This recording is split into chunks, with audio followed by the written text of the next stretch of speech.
Salam sejahtera kepada saudara-saudari sekalian. Saya harap anda semua sihat-sihat belaka dalam masa pandemik ini bersempena Hari Hak Asasi Manusia Antarabangsa.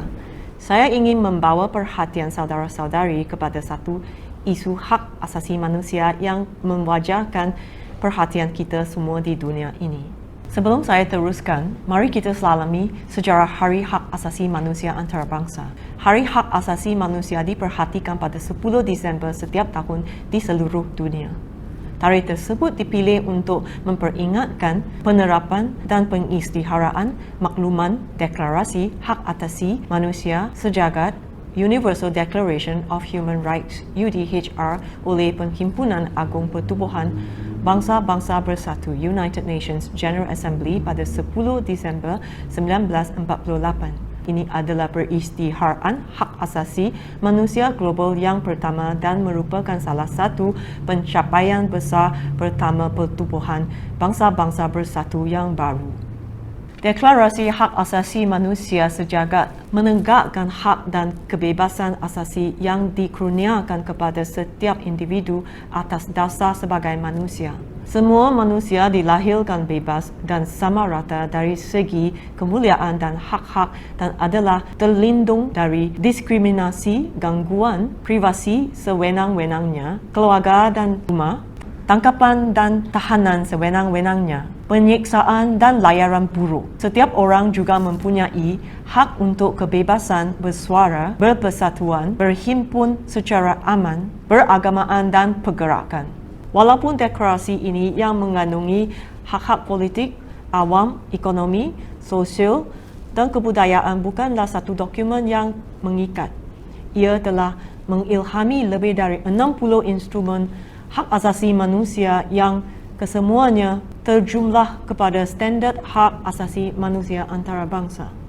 Hak asasi asas seperti yang termaktub dalam deklarasi ini juga diterima, pakai dan diamalkan oleh kebanyakan negara di seluruh dunia. Contohnya, perkara 1, semua manusia dilahirkan bebas dan sama rata dari segi kemuliaan dan hak-hak. Perkara 5, tiada sesiapa pun boleh dikenakan siksaan atau layanan atau hukuman yang zalim, tidak berperi kemanusiaan atau menghinakan. Perkara 7, semua orang adalah sama rata di sisi undang-undang dan berhak tanpa apa-apa perbezaan kepada perlindungan yang sama rata di sisi undang-undang. Perkara 8, setiap orang adalah berhak kepada pemulihan yang berkesan oleh tribunal kebangsaan yang kompeten terhadap tindakan-tindakan yang melanggar hak-hak asasi yang diberikan oleh perlembagaan atau oleh undang-undang. Perkara 19, setiap orang adalah berhak kepada kebebasan pendapat dan mengeluarkan fikiran. Hak ini termasuklah kebebasan memegang pendapat tanpa gangguan dan menuntut, menerima dan menyebarkan maklumat dan buah fikiran melalui sebarang media dan tanpa mengira sempadan. Sebagai anggota negara PBB, Malaysia telah mengesahkan penerimaan Deklarasi Hak Asasi Manusia Sejagat yang mana peruntukannya telah diterima secara meluas untuk mencerminkan undang-undang antarabangsa dan adat. Perlembagaan Persekutuan Malaysia menonjolkan bab mengenai kebebasan asasi, melindungi seseorang daripada tangkapan sewenang-wenangnya. Artikel 8 menyatakan semua orang adalah sama rata di sisi undang-undang dan berhak kepada perlindungan yang sama rata di sisi undang-undang, termasuk atas dasar jantina, kebebasan asas lain yang dilindungi oleh perlembagaan, termasuk kebebasan bersuara dan berpersatuan Artikel 10 dan kebebasan beragama Artikel 11. Hari ini bagi tujuan memperingati Hari Hak Asasi Manusia, saya ingin mendedahkan penindasan terhadap Falun Gong di negara China, terutamanya jenayah yang tidak dapat dibayangkan berkenaan perampasan organ paksaan secara besar-besaran terhadap tahanan nurani pelatih Falun Gong. Pengenalan Falun Gong. Falun Gong juga dikenali sebagai Falun Dafa adalah satu amalan spiritual tradisional yang terdiri dari senaman, meditasi, dan falsafah moral yang menekankan prinsip-prinsip sejati, baik dan sabar, Zhen San Zhen. Senaman Falun Gong walaupun mudah dan lembut adalah sangat berkesan dalam meningkatkan tahap kesihatan. Cerita-cerita berkenaan kekuatan penyembuhan Falun Gong banyak belaka. Pengamal Falun Gong juga berpegang kepada 3 prinsip yang tersebut di atas untuk memperbaiki diri dan menjadi orang yang lebih baik. Falun Gong mula-mulanya telah diperkenalkan oleh Encik Li Hongzhi di negara China pada tahun 1992 oleh kerana sumbangannya kepada masyarakat dan manfaat kesihatan yang luar biasa.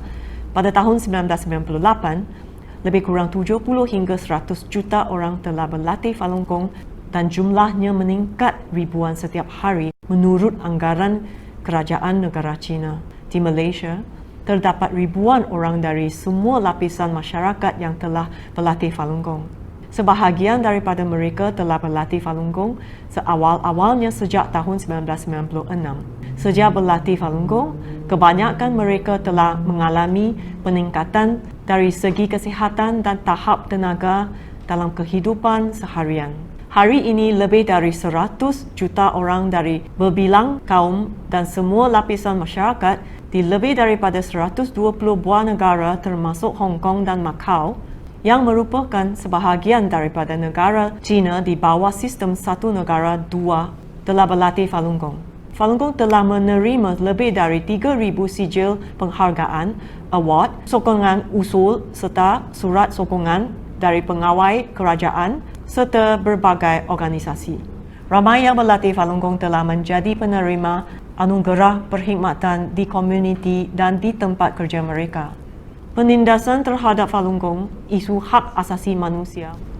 Walaupun Falun Gong mendatangkan banyak sumbangan dan faedah kepada negara China dan rakyatnya, atas rasa takut akan kehilangan ideologi supremasi dan perasaan cemburu terhadap popularitinya, Parti Komunis China PKC yang dipimpin oleh Jiang Zemin melancarkan kempen propaganda dan tipu muslihat untuk membasmi Falun Gong pada 20 Julai 1999. PKC memulakan dan meneruskan kempen penindasan yang bersifat maklumat salah dan propaganda untuk menfitnah dan menghina Falun Gong.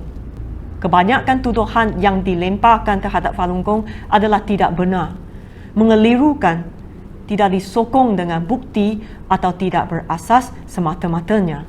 Sebahagiannya bahkan dikarang oleh media yang dikendali dan dikawal oleh PKC. Penindasan yang dilancarkan ke atas para pelatih Falun Gong atas pengiktirafan kerajaan juga dilakukan secara besar-besaran di negara China. Sejak penindasan terhadap Falun Gong pada bulan Julai 1999, beratus ribu pelatih telah ditangkap, ditahan dan dipenjarakan tanpa prosiding mahkamah. Mereka juga dipaksa untuk bekerja buruk, penderaan psikiatrik, penyiksaan dan kaedah pemaksaan, pembaharuan, pemikiran yang lain dan sejumlah mereka yang tidak dapat dikenal pasti dibunuh secara haram untuk organ mereka semasa ditahan di kem tahanan. Sejak awal tahun 2000, penyiksaan terhadap tahanan Falun Gong telah didokumentasikan secara meluas oleh media arus perdana, organisasi hak asasi manusia dan Pertubuhan Bangsa-Bangsa Bersatu terhadap sekurang-kurangnya 100,000 kes penyiksaan yang didokumentasikan oleh minghui.org dan terdapat alasan untuk mempercayai bahawa itu hanyalah puncak gunung ais kerana jumlah sebenarnya mungkin lebih tinggi beberapa kali.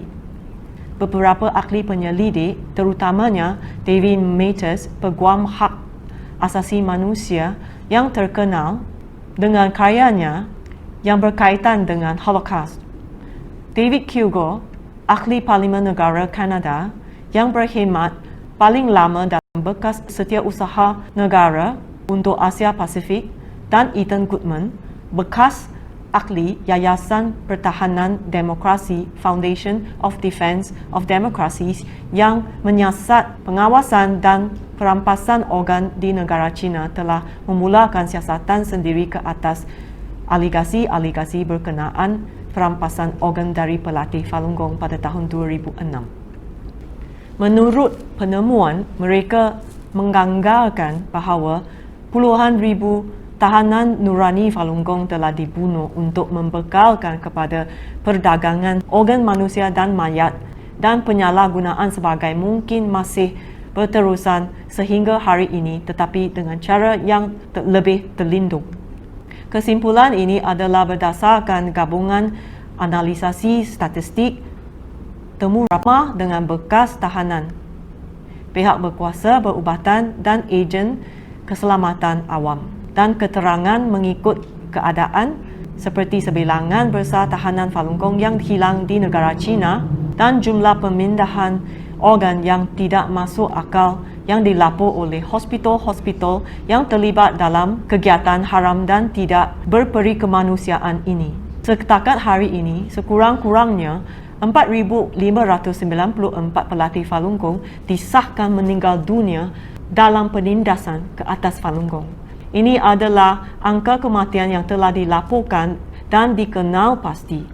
Kematian yang tidak dilaporkan dan disembunyikan oleh PKC adalah jauh lebih mengejutkan. Tribunal baru-baru ini, pada 17 Jun 2019, Tribunal China, sebuah tribunal rakyat bebas antarabangsa yang diketuai oleh Sir Geoffrey Nice QC, telah menyampaikan penghakiman akhir di London. Tribunal telah sebulat suara memutuskan bahawa negara China telah merampaskan organ-organ dari tahanan Falun Gong pada skala yang besar sejak banyak tahun yang lalu dan kemungkinan pembunuhan secara beramai-ramai.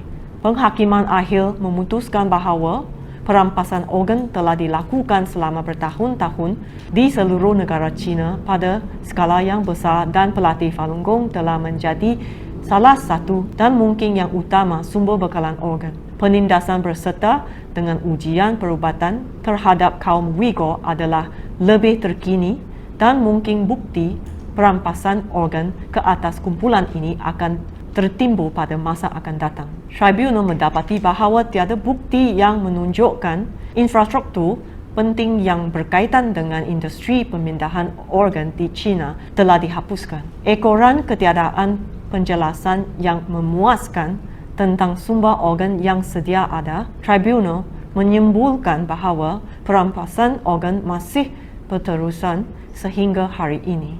Ini adalah satu jenayah terhadap kemanusiaan yang cuba disembunyikan oleh PKC dari masyarakat antarabangsa dengan menggunakan segala cara. Dan ini sendiri adalah satu pelanggaran hak asasi manusia sewenang-wenangnya yang mewajarkan perhatian setiap manusia di dunia ini.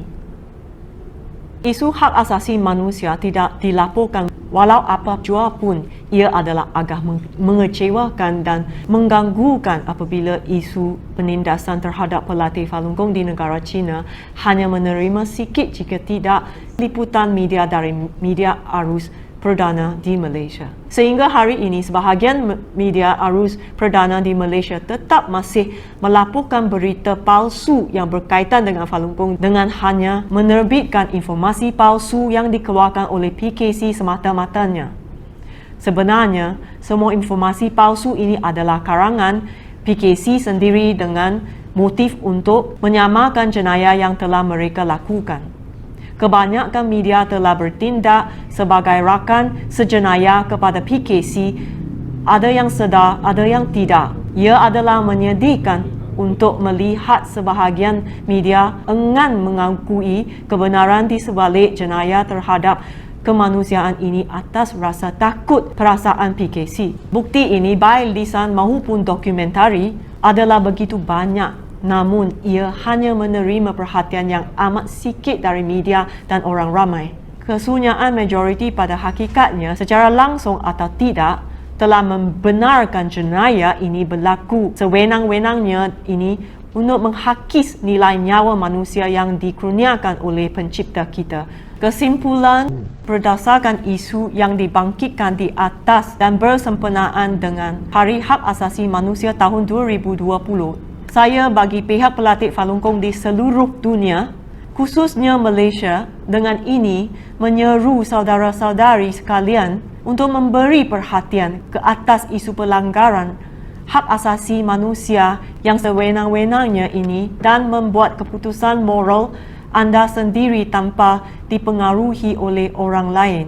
Tidak ada sebarang pelanggaran hak asasi manusia yang lebih serius daripada perampasan organ-organ dari tahanan nurani. Kita tidak boleh dan tidak patut bertolak ansur dan mengakui penindasan yang tidak berperi kemanusiaan ini terhadap pelatih Falun Gong di negara China, terutamanya jenayah yang tidak dapat dibayangkan berkenaan perampasan organ paksaan secara besar-besaran terhadap tahanan nurani pelatih Falun Gong. Ini harus dihentikan dengan serta-mertanya. Setiap orang di dunia ini harus dibenarkan untuk menikmati hak asasi manusia yang termaktub dalam Deklarasi Hak Asasi Manusia sejagat tanpa mengambil kira jantina, bangsa, kulit, agama, kepercayaan, hati nurani dan lain-lain lagi. Kami selanjutnya menyeru kerajaan Malaysia untuk menegakkan kebebasan beragama dengan menghormati rakyatnya yang juga merupakan pelatih Falun Gong di Malaysia seperti mana yang termaktub dalam Artikel 11 Perlembagaan Persekutuan Malaysia. Kami juga menyeru kerajaan Malaysia untuk memperakui pendaftaran Persatuan Falun Dafa sebagai persatuan yang sah di sisi undang-undang di Malaysia seperti mana yang boleh dilihat di negara-negara lain seperti Hong Kong, Taiwan, Australia, Korea, Amerika Syarikat, United Kingdom, Kanada dan lain-lain lagi. Kami juga menyuruh media di Malaysia untuk melaksanakan standard profesionalisme dan etika semasa menerbitkan apa-apa artikel berita yang berkaitan dengan Falun Gong pada masa depan agar tidak menyebabkan penerbitan dan atau penerbitan semula artikel berita PKC yang bersifat maklumat salah dan berpropaganda untuk menfitnah dan menghina Falun Gong. Kami menyokong dengan setegas-tegasnya penerbitan kebenaran Falun Gong kepada orang ramai untuk meningkatkan kesedaran dalam kalangan masyarakat terutamanya di Malaysia berkenaan pelanggaran terhadap hak asasi manusia oleh rejim komunis China terhadap rakyatnya tahanan nurani sewenang-wenangnya. PKC jika tidak dihentikan akan menjadi raksasa yang merupakan ancaman benar terhadap keamanan dan keharmonian seluruh dunia. Tolong menyokong kami dalam mengakhiri penindasan ini. Sokongan anda akan dapat mengubah dunia ini. Sekian, terima kasih.